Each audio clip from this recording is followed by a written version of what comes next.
Aula de hoje nós vamos de fisiologia humana, né? Um pouquinho mais. Primeiramente falando sobre sistema locomotor, que é o sistema que inclui o esquelético e o muscular. Super tranquilo, né? Especialmente para nós que já estudamos a parte de histologia, fica mais fácil ainda, porque não tem muito o que acrescentar. E seguindo, né, para mais uma aula de sistema circulatório. Na verdade, o sistema circulatório está distribuído aqui em duas aulas, mas já é um sistema mais extenso, né, que requer um pouco mais de tempo para ser trabalhado. Então, pelo menos na questão, a primeira parte dele, nós vamos trabalhar na aula de hoje mesmo. Tá bom? Então, as aulas de hoje dedicadas à fisiologia. Ontem fiquei devendo para vocês a resolução de um exercício, que é um exercício sobre histologia, né,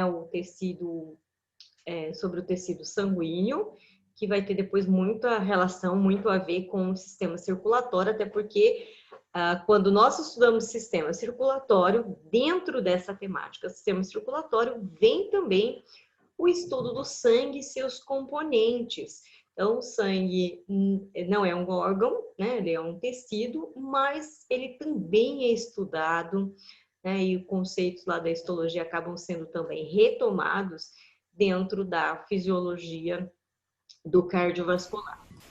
Perfeito? Então, vamos lá para a nossa apostila. Aqui, primeiramente, resolvendo o exercício que ficou pendente. O exercício está aqui na página 38. Desculpa, 33. Na página 33, nós temos então aqui uma figura, né, que mostra ao microscópio uma gota de sangue, ok? E ele pede para a gente identificar esses elementos, né? Quais são os 4 componentes indicados pelo número, tá certo? Bom, se é um tecido, é um conjunto de células, ok? Então, nós vamos ter o que aqui? Que tipo de célula é esta representada em 1? Tá? Lembrando aí dos componentes do sangue, quais são as células que compõem o sangue. Seria o glóbulo vermelho, né? Isso, o glóbulo vermelho, hemácia ou eritrócito, e fica fácil saber isso pela ausência do núcleo, né? Numa imagem de microscopia, o núcleo sempre aparece mais corado, né? Com uma coloração mais forte, mais intensa. Então, aqui nós percebemos nessas células, número 1, a ausência de núcleo. Então, é isso que nos permite concluir que 1 é a hemácia. Então, vamos colocar aqui 1, hemácia, certo? E o número 2? Seria o plasma? Exato. Então, o plasma, que neste tecido ele vai atuar como um líquido circulante, né? Que vai nutrir, oxigenar também estas células, né? Então, a parte líquida do sangue, o plasma. E número 3, esses pequenos fragmentos celulares, quase não dá para ver aqui, né? Plaqueta? As plaquetas, muito bem, tá? E 4, quem que nós temos aqui? Leucócito. Os leucócitos, perfeito.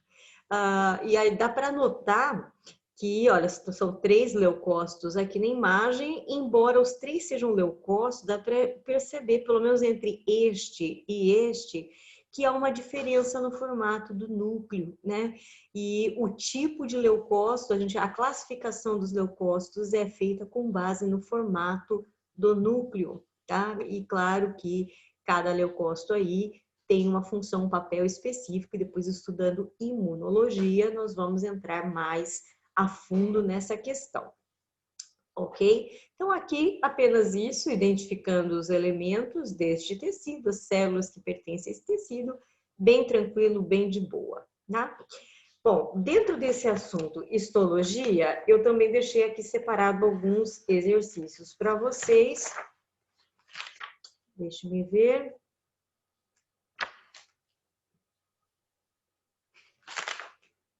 É um assunto extenso, né? Eu deixei aqui os exercícios 39, deixa eu anotar aqui no cantinho. Exercícios 39, 41.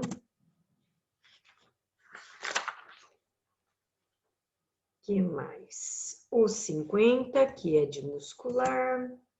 O 51, que é de nervoso. O 55 também entra na questão do tecido muscular. 57, que é mais geralzão, de conjuntivo. O 64 é bem legal porque ele vai contextualizar o tecido ósseo com a problemática da osteoporose, né? Então, bem legal. E para terminar aqui, o 65, tem bastante exercício, que também foram 3 aulas, né? E bastante, vários tipos de tecidos que nós estudamos aqui. Ok, então, concluída essa parte, passamos lá para a frente C, né? Frente C, fisiologia. Então, vamos avançar aqui.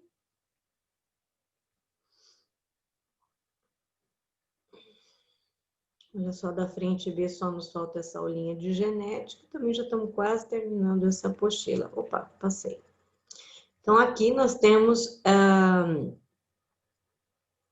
a fisiologia, anatomia e fisiologia do sistema locomotor, começando aqui pelo esquelético. O que será que eu fiz?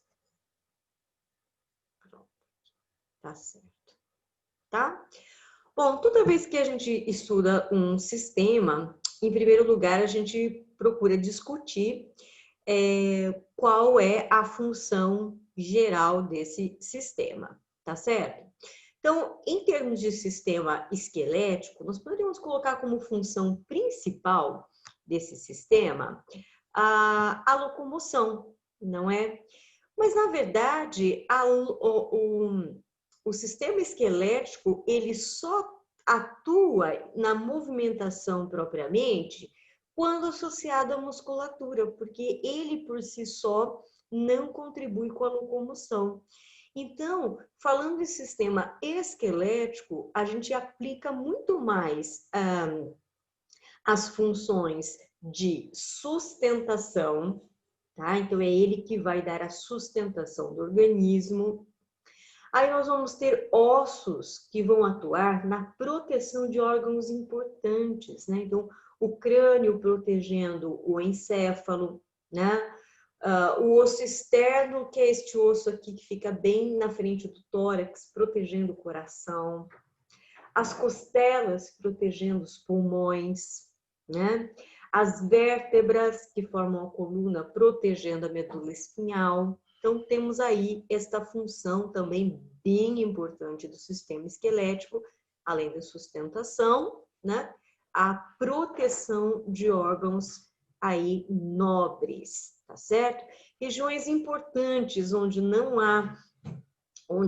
há estrutura óssea protetora, como por exemplo o abdômen, temos lá vários órgãos importantes, mas não tem uma estrutura óssea protetora. É por esta razão que ali há uma concentração maior de gordura, de tecido adiposo, justamente para proporcionar essa proteção. Tá bem? Então, essas são as funções primordiais do sistema esquelético. Todo o sistema ele é formado por órgãos. Então, os principais órgãos do sistema esquelético são os ossos, tá? Às vezes nem todo mundo consegue compreender, né, ou associar que osso seja um órgão. Isso, o osso é um órgão, prevalece neste órgão o tecido ósseo, tá? Então, o nome do tecido tem a ver com o órgão, né? Claro, se ele é um órgão, ele é um conjunto de tecidos, então não posso dizer que no osso vai ter só tecido ósseo, vão ter outros tecidos também, como nervoso, como tecido sanguíneo, né?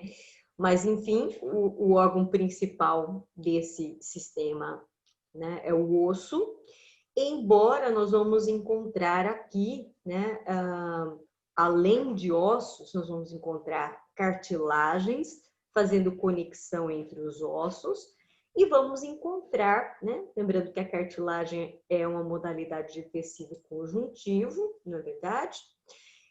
E vamos encontrar também aqui os ligamentos e tendões. Os ligamentos conectando osso no osso, lembrando que o ligamento também é uma estrutura que composta por tecido conjuntivo denso modelado, né? E o tendão, mesmo composto pelo mesmo tecido, né? Ele aí vai então fazer a conexão da estrutura óssea com a musculatura. E aí sim, o sistema esquelético assume a função de locomoção, de movimentação, quando associado a um músculo. Muito bem, aqui nós temos algumas divisões e classificações que eu vou passar um tanto quanto rápido, que não são ali tão importantes. Como, por exemplo, nós podemos subdividir o esqueleto em duas partes, o esqueleto axial e o esqueleto apendicular. O axial é o que forma o eixo de sustentação do corpo. Inclui, então, o crânio, o osso externo, né? Aliás, todos os ossos que compõem a caixa torácica, né? Incluindo aqui atrás a coluna vertebral, o osso sacro, né? Que vai aí fazer o apoio do quadril, né? Então, toda essa estrutura aqui, né, junta, compõe o esqueleto axial, o eixo de sustentação do corpo. Já o esqueleto apendicular, ele já está relacionado a apêndices, ou seja, os membros que se conectam a essa estrutura fundamental que é o eixo de sustentação. Então, nós vamos ter aí os ossos que compõem os braços, as pernas, ok? Então, e esta região onde o esqueleto apendicular se une ao axial, né? A gente chama aqui de cintura. Então, nós dizemos que nós temos aqui duas cinturas. Nós temos a cintura pélvica na altura do quadril, que é onde os ossos, aqui no caso o fêmur, né? Que é o primeiro osso que compõe a perna, se conecta aqui.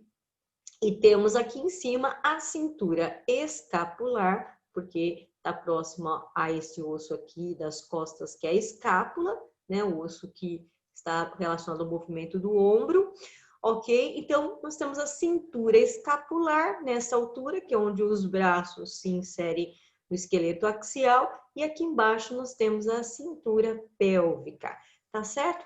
Como eu disse e volto a frisar, essa classificação ela não é assim importante. Outra coisa que esta aula acaba enfatizando, mas que não é importante, que vocês decorem nomes de ossos, tá? Então, há muito tempo esse tipo de cobrança, né, que vocês decorem nomes de ossos, já não se cobra mais, tá? Então, aqui, claro que alguns desses ossos a gente tem familiaridade com eles, né? Então, obviamente, a gente assimila os nomes, né? Como, por exemplo, costela, ou crânio, né? Ou mesmo a clavícula, que é esse osso que fica bem aqui na frente, né? Da região torácica, vértebra, fêmur, tá? Mas não se preocupem em memorizar nomes de ossos, tá ok? Bom, outra classificação que nós temos, nós podemos classificar os ossos em 4 tipos, que são os ossos longos, curtos, chatos e irregulares. Bom, essa classificação também não é lá tão importante que vocês saibam. Então, dificilmente alguma questão aí vai, de um bom vestibular, vai te dar um osso, o desenho de um osso, para perguntar se ele é do tipo longo, curto, chato ou irregular. Tá? É uma classificação anatômica, não é importante isso. a não ser por um detalhe que eu vou falar agora, tá certo? Que eu vou falar daqui a pouco, na verdade. Primeiro eu vou falar do porquê dessa classificação. Então, o que é um osso longo? Um osso longo é um osso que é mais comprido do que largo. Ou seja, ele é longo porque ele é longo, né? O nome já diz tudo, né? Então, por exemplo, o húmero, que é o osso que forma aqui o nosso braço, ou o fêmur, que é o osso que forma a coxa, né, que está por dentro da coxa. Então, esses são ossos longos, ok? Ossos curtos são ossos que são curtos, como o próprio nome diz, né? Então, eles são menores, né, em comprimento, né? Aliás, o comprimento dele é basicamente o mesmo da largura. Então, nós podemos citar como ossos curtos as falanges, né, que constituem os dedos. Temos aqui essa região do punho, né, que nós chamamos de carpo. Então, tem vários ossos aqui nessa região do punho, tá? Então, todos eles são ossos curtos. O que são ossos chatos? São ossos achatados, tá certo? Então, como por exemplo, este aqui que é o ilho, né, um dos ossos que forma a região pélvica, né, que a gente costuma chamar de bacia, ou a escápula é um osso chato, então você vê que ele é achatado, né? Ou aqui as costelas são ossos chatos, tá certo? Irregulares são aqueles que não têm, assim, um padrão, né? Ou seja, são aqueles que não são nenhuma das três, nenhuma das anteriores, né? Nem longo, nem curto, nem chato. Então, esse acaba sendo classificado como um osso irregular. Deixa eu ver se ele dá aqui algum exemplo. Olha só, a vértebra. Então, ela é irregular porque, olha, essa parte aqui arredondada e aqui ele tem uma série de estruturas aqui. Então, isso o torna irregular, tá bem? Ok, então, bom, agora vamos àquele detalhe que eu falei que é importante, né? Então, o que eu quero frisar aqui, que é o que de fato será cobrado de vocês, tá? Bom, quando nós estudamos tecido ósseo, eu disse, né, que ele é um derivado do tecido cartilaginoso, então ele teve origem no cartilaginoso, porque o cartilaginoso foi impregnado com minerais e isso gerou o tecido ósseo. Mas disse também que o tecido ósseo, ele gera o tecido hematopoético, o tecido sanguíneo. Então, todos os elementos do sangue, hemácias, leucócitos e plaquetas, são gerados dentro do osso, numa região chamada medula óssea, porque é no interior do osso, tá?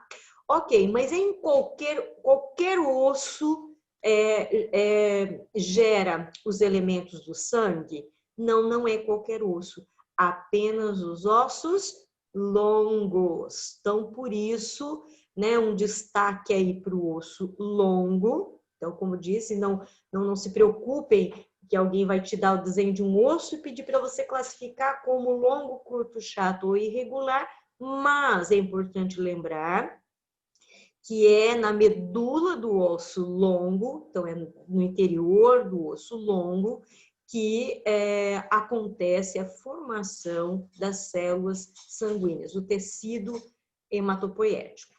Beleza, pessoal? Lembrando que só tem um grupo de células do sangue que não é gerado na medula, que são os linfócitos B. Estes são gerados nos órgãos linfóides, depois nós vamos falar um pouco mais disso em imunologia. Eles apenas vão para a medula para amadurecer, para definir a sua função, tá bom? Mas via de regra, todos os outros tipos celulares do sangue são gerados na medula óssea, dentro do osso, mas qual osso? O osso longo, tá certo? Então, por isso aí um destaque para o osso longo. Funções do esqueleto, né? Então, como eu iniciei por aqui, né? Então, além da sustentação, que dá forma, né, e mantém o corpo, né? A proteção, como eu falei, existem órgãos aqui muito nobres que precisam ser protegidos, né, por estruturas ósseas que funcionam aí como se fossem verdadeiros escudos, não é? Ok, que mais? Movimento quando associado a músculo. E falou em associação de osso com músculo, precisa lembrar do tendão, tá bom? Então, nome de osso não precisa lembrar, tá certo? Nome de músculo também não, muito embora a gente acabe enfatizando o bíceps e o tríceps, porque são os mais comuns, né? A gente fala, usa esses termos até no nosso dia a dia, então, vamos dizer assim, são os mais comuns, os mais populares, então a gente acaba mencionando mais, mas não há necessidade que vocês decorem nomes de músculos e nem de ossos. Muito bem, além destas funções que são atribuídas ao esqueleto, nós podemos dizer que também a função dele fazer um armazenamento de cálcio. Desculpem. Então, os ossos são verdadeiros reservatórios de cálcio. Gente, isso é bem legal, tá? O nosso corpo, ele faz estoque de alguns elementos, como, por exemplo, de glicose, que é fonte de energia, nós estocamos na forma de glicogênio no fígado e no músculo, tá certo? Nós também fazemos uma reserva mineral, por exemplo, de cálcio e de fósforo nos ossos. Por quê? Lembrem-se que, agora tem que voltar lá para o comecinho do primeiro ano do ensino médio. Qual o papel do cálcio no organismo? Além de formar os ossos, porque essa função a gente sempre lembra, né? Mas o cálcio também tem duas funções importantíssimas na corrente sanguínea, ok? Então, o cálcio vai auxiliar no processo de coagulação, então a plaqueta não trabalha se não tiver cálcio, ok? E na contração e relaxamento muscular. Então, quer dizer que o músculo não contrai nem relaxa se não tiver cálcio na circulação. Então, precisa existir um equilíbrio entre a quantidade de cálcio nos ossos e na corrente sanguínea. E isso eu posso dizer para vocês, porque vocês já tiveram o sistema endócrino, nós temos aí um par de hormônios que vão atuar justamente mantendo esse equilíbrio, não é? Lá da tireoide nós temos a calcitonina, que tira o excesso de cálcio do sangue e deposita nos ossos. Mas temos também das paratireoides, o paratormônio, que faz o processo contrário. Então, eventualmente, estiver faltando cálcio na circulação, a pessoa não ingeriu, tá? Não está na hora da pessoa comer para repor cálcio, e tiver faltando na circulação, o paratormônio vai mobilizar as reservas de cálcio dos ossos e disponibilizá-lo na corrente sanguínea, tá certo? Então, nós temos nos ossos uma verdadeira reserva de cálcio. E aí eu quero contextualizar um pouco isso aqui, tá certo? A mulher, né, gestante, ela tem que cuidar, com certeza, muito bem da sua alimentação, afinal, aquilo que ela ingerir, parte daquilo que ela, né, ingerir, ela vai transferir para o feto em formação, ok? O feto, o primeiro esqueleto que o feto tem é cartilaginoso e chega um momento no desenvolvimento do feto em que minerais precisam ser incorporados nessa matriz cartilaginosa e começa a formar osso propriamente dito, ok? É o momento em que, durante a gestação, que a mulher, a mãe, precisa ingerir mais fontes de cálcio. Então, geralmente, o médico que acompanha a gestante já dá essa dica aí, olha, nesta fase, procure ingerir estes alimentos, uma listinha ali, daqueles que têm um maior teor de cálcio, porque o seu bebê está no momento em que está sendo formado toda a estrutura óssea. É bom lembrar também, né, porque às vezes a gente esquece, que os dentes também são ossos, tá? Então, embora o feto não tenha dentes, né, o bebê nasce sem dente, mas toda a estrutura do dente já é formada antes dentro da gengiva, e isso requer cálcio. Então, se a mãe tem uma carência de cálcio na sua alimentação, o feto não tem muito o que fazer, ele vai ter que apelar para as reservas de cálcio da mãe. Então, é até relativamente comum entre as gestantes um aumento na incidência de cáries dentárias. Quer dizer que as gestantes, se não cuidarem bem da higiene dos dentes e da alimentação rica em cálcio, pode começar a dar cárie nos dentes, porque enfraquece os ossos, porque devido à falta de cálcio na nutrição da gestante, o feto precisa de cálcio, ele não quer saber, ele vai mobilizar as reservas de cálcio da mãe, ele vai tirar o cálcio dos ossos da mãe.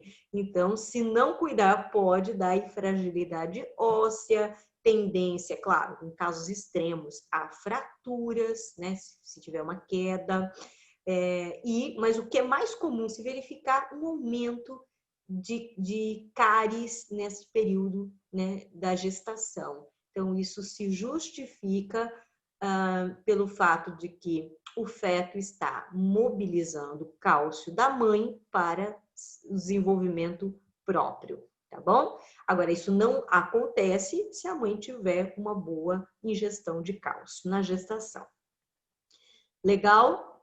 Mais um ponto aqui, olha, aquele lembra, tá, da calcitonina, do paratormônio, faz essa memória aí, né?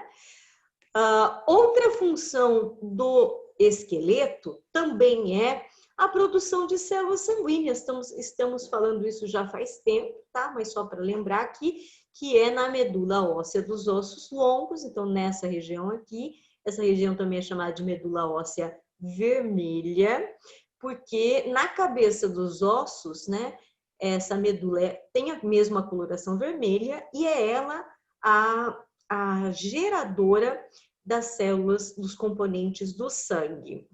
E a gente faz essa distinção de cor, porque aqui no corpo do osso também tem uma outra medula, que é chamada de medula óssea amarela, que ela é basicamente gordura.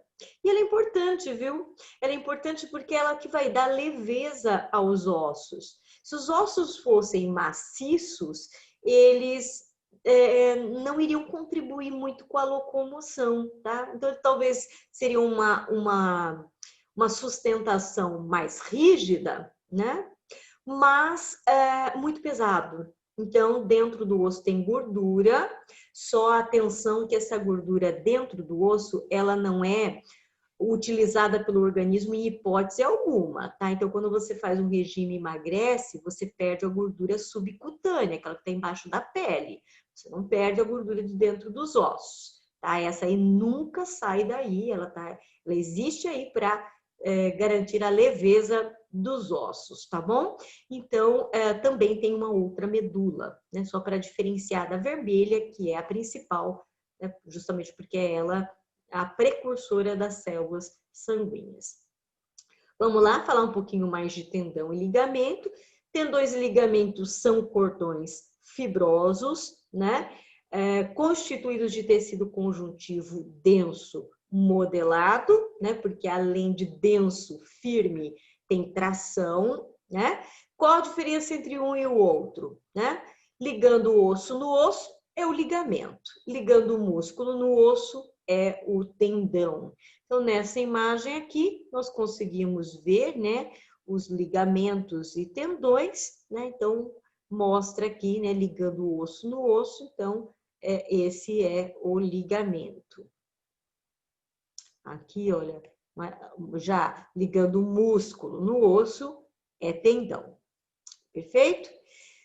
Juntas e articulações, ou articulações. O que é uma articulação? Articulação é um lugar, é um local onde dois ou mais ossos se encontram. Por isso que a gente costuma chamar de junta, porque é o local onde os ossos se juntam, literalmente, né? Onde os ossos se encontram.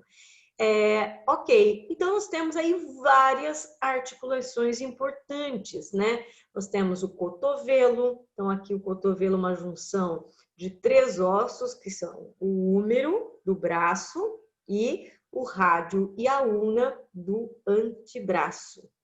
Perfeito? Beleza. Nós temos aí o ombro, é uma articulação. O carpo, né, que é o punho, é outra articulação. Nós temos entre uma falange e outra no dedo, é uma articulação de 2 ossos, mas é uma articulação, porque toda articulação é a junção de 2 ou mais ossos. Temos aí articulação entre o fêmur e os ossos do quadril. Temos o joelho, com uma articulação de 4 ossos, né? Porque além do fêmur e os outros 2 da perna, né? Que são aí a tíbia e a fíbula, nós temos na frente a patela, esse ossinho redondinho que nos permite ajoelhar. E nós temos aí muitas outras articulações, vou citar aí também o tornozelo, né? Que é essa região que vai unir os ossos da perna aos ossos do pé. Tá? Então, exemplos de algumas articulações. Aqui nós temos a classificação dessas articulações. Essas articulações elas podem ser classificadas em cartilaginosas ou sinoviais. O que são as juntas cartilaginosas? Né? São aquelas onde entre os ossos nós vamos encontrar somente cartilagem. Né? Lembrando que a cartilagem é que ela tem um papel de evitar desgaste, né, de atrito entre os ossos, amortecer impacto, como é o caso das vértebras. Então, entre uma vértebra e outra, nós temos aí somente cartilagem. Então, é um exemplo de junta cartilaginosa. Ou, por exemplo, entre as costelas e o osso externo. Então, lá na frente, as costelas se ligam ao osso externo, né, por meio unicamente de cartilagem. Então, aí nós temos uma junta cartilaginosa, ok?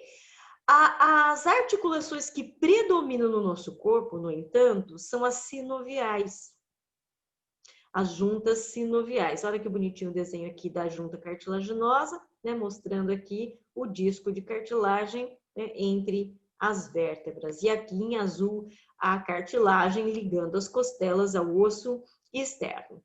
Então, as mais numerosas do nosso corpo são as juntas sinoviais, onde nós temos, entre um osso e o outro, nós temos cartilagem sempre, porque ela está sempre na cabeça do osso, ok? Mas, além disso, nós vamos ter um líquido, um fluido aqui, chamado líquido sinovial, tá?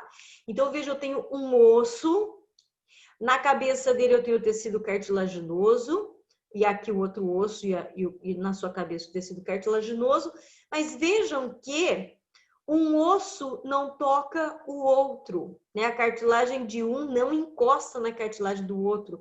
Eles basicamente flutuam sobre os ossos, sobre um osso sobre o outro, porque entre eles há um líquido, e esse líquido tem pressão, é isso que mantém este osso, né, sobre o outro, e eles flutuam, então eles não se tocam. Não, eles não se tocam, tá certo? Ok, isso permite mais mobilidade, olha só. Livremente móvel, todas as juntas sinoviais são livremente móveis, ou seja, permite grandes movimentos. Então, a coluna, você faz alguns movimentos, mas tem uma certa limitação, né? Porque são juntas cartilaginosas. Mas braço, perna, dedos, a amplitude de movimento é muito maior. O ombro, então, nem se fale. A variedade de movimentos que nós conseguimos nessa articulação. Por quê? Porque ela é sinovial. Deixa eu só também, mais uma vez, trazer contexto para vocês. Quando a gente tem, seja um trauma, né? Pode ser uma batida, pode ser uma lesão por esforço, enfim, em uma articulação sinovial, o que acontece? Parte deste líquido, dessa articulação, extravasa, sai para fora da articulação, cai nos tecidos adjacentes. E é isso que faz ficar inchado. Então, não sei se já aconteceu com você, né? Mas comigo várias vezes eu torci o tornozelo, né? E aí, nossa, aquilo eu pisei errado, né? Fui descer um degrau ali, pisei errado, virou o pé, como a gente costuma dizer. Aí o meu tornozelo ficou uma bola de inchado. Por que disso? Porque o líquido dessa articulação, que é o líquido sinovial, extravasou, saiu para fora. E é isso que levou o inchaço. Tem conserto? Tem. Né? Então, vai ter remoção deste líquido com o passar do tempo, mas leva tempo. Tá? Então, às vezes, leva mais de um mês para que esse líquido extravasado ele seja drenado, ele seja removido ali do local, certo? Então, é isso que justifica o inchaço, tá bom? Então, nessas regiões, bateu o joelho, ou fiz uma cirurgia no joelho, nossa, ficou enorme, ficou inchado, porque mexeu nessa região, extravasa líquido sinovial. Tudo bem, pessoal? Tá dando para entender direitinho? Tudo bem. Tá? O líquido sinovial, ele atua como um lubrificante. Gente, é como se fosse naquelas dobradiças de porta, né? Que a gente vai lá, tá muito ressecado, né? Tá rangendo demais, a gente vai lá e bota um olhinho para ficar mais suave, deslizar ali. Então, aqui é o líquido sinovial, tá? Como qualquer líquido do nosso corpo, o componente predominante é a água, tá? Mas tem ali, além de água, outros componentes. Ô, Sheila, uma vez perdido esse líquido, meu corpo repõe automaticamente ou... Ele repõe, tá? Então, se você perdeu parte do líquido porque ele extravasou, e aí ele vai ter que ser drenado, vai ter que ser removido dali. Mas como é que fica a minha articulação que agora está com menos líquido? Repõe, refaz, tá? Por isso que qualquer tipo de procedimento cirúrgico em articulação tem que ser muito cauteloso. Ah, eu vou ter que fazer uma cirurgia no ombro, tem que fazer cirurgia no joelho. Por que tem que ser cauteloso? Porque envolvendo tudo isso tem uma cápsula fibrosa. Uma vez que você perfurou essa cápsula fibrosa para mexer aqui dentro, ela não se regenera. Então, sempre vai ficar com uma quantidade meio limitada de líquido aqui, né? Então, eu já operei o meu joelho esquerdo há bastante tempo atrás. Mas até hoje, né, se eu vou fazer algum movimento de agachamento, ou mesmo na academia eu vou fazer algum esforço que tenha que abaixar um pouco mais, eu sinto que dá como se fosse uma raspada ali e, consequentemente, dói, né? Porque eu tenho uma quantidade diminuída de líquido aqui nessa região por causa desse procedimento cirúrgico. E vira e mexe, meu joelho incha. Por isso, escapa um pouco do líquido aqui dessa região. Então, sempre que vai fazer cirurgia, tem que pensar bem, colocar ali nos dois pratinhos da balança, para ver se compensa mesmo, né? Então, vamos ver, você está com uma inflamação ali, você está com um ligamento rompido, você está com, sei lá, né? Então, aí não tem jeito, né? Precisa intervir, precisa reparar o dano, não é? Imagina só, rompe um ligamento, o que acontece? O ligamento, ele mantém um osso ligado no outro, se você romper um ligamento, você não anda mais. Você não faz mais movimento, porque aí os ossos se separam. O que os mantinham em conexão era justamente este ligamento. Então, aí não tem nem o que pensar. Vai ter que ter um procedimento cirúrgico de reparação, né? Mas todo procedimento nessas regiões deixa aí um certo prejuízozinho para trás, que é a diminuição no líquido sinovial dessa região. Aqui alguns exemplos de juntas sinoviais, né? Aquelas mais comuns, aquelas que eu já dei. E entre os dedos também é sinovial. Então tem gente que pergunta assim, Sheila, o que acontece no meu corpo quando eu estralo um dedo? Né? O que acontece? Você, na verdade, afasta um osso do outro, ou, né, ou você desloca para o lado, né? Enfim, você dá uma tiradinha de lugar, depois volta para o lugar. E aí tem gente que diz assim, isso não é tão bom, né? Tem gente que fala assim, fica estralando os dedos, não é tão legal, porque isso engrossa as juntas. Será que tem algum fundamento esse tipo de fala? De certo modo, sim, porque cada vez que você estrala, que você ali tira um pouco os ossos do lugar e retoma, pode acontecer um pouco de extravasamento de líquido sinovial. E é isso que seria o engrossar do dedo. Não é que vai engrossar e uma coisa irreversível, né?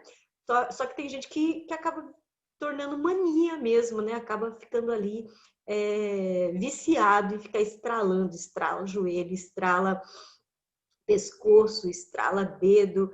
Então, não pode se tornar um vício, né? Porque não é um hábito muito bom, visto que você pode ter ali uma certa perda de líquido sinovial nessa região. Tudo bem? Ok.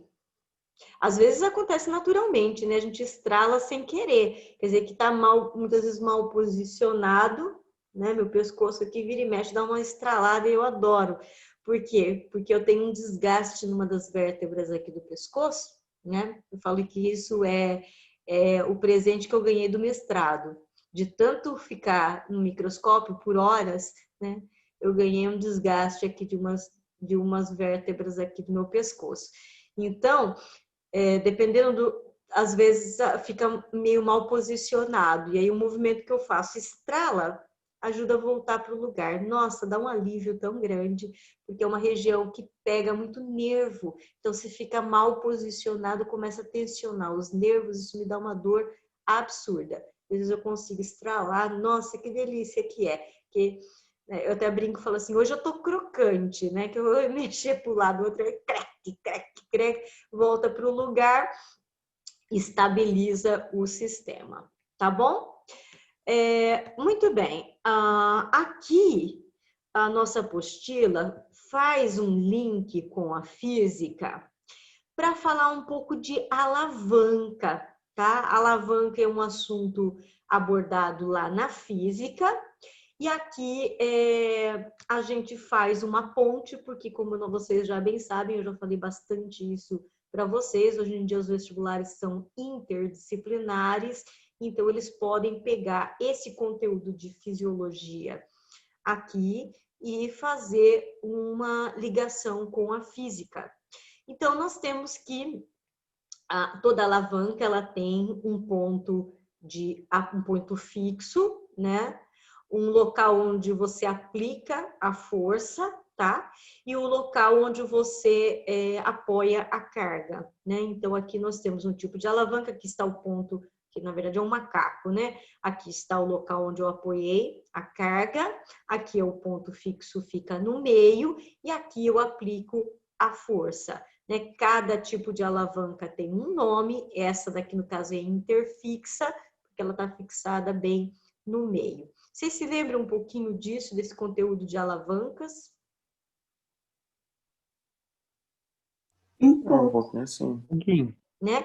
Que a gente aprende como é que funciona um alicate, uma pinça, né? Um macaco, né? Então, alavancas são instrumentos que nos permitem aplicar numa força menor. Então, você consegue realizar um trabalho, uma tarefa, né, com menos força. Então, você tem que trocar, desparafusar, tirar o parafuso ali da roda. Gente, é difícil porque aquele parafuso está muito apertado para trocar um pneu, por exemplo, né? Então, você tem ali uma chave de roda, que é uma alavanca, né?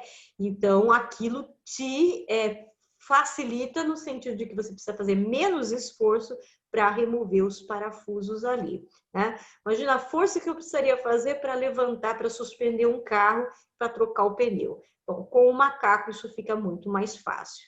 Vamos colocar agora dentro do nosso contexto biologia. O nosso corpo humano, gente, é cheio de alavancas.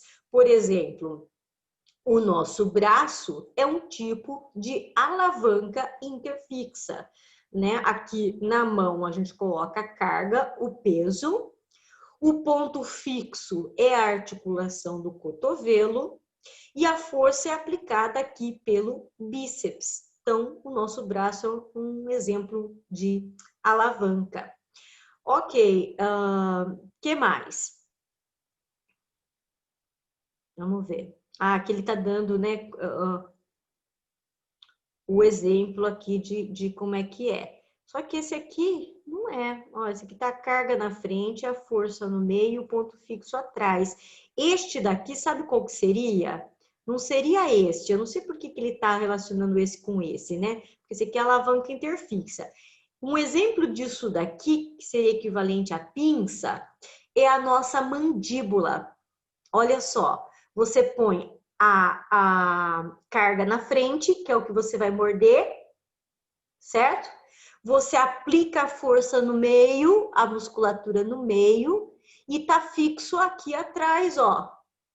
Tá? Então, assim como uma pinça, né? Esse instrumento que tem o ponto fixo atrás, beleza?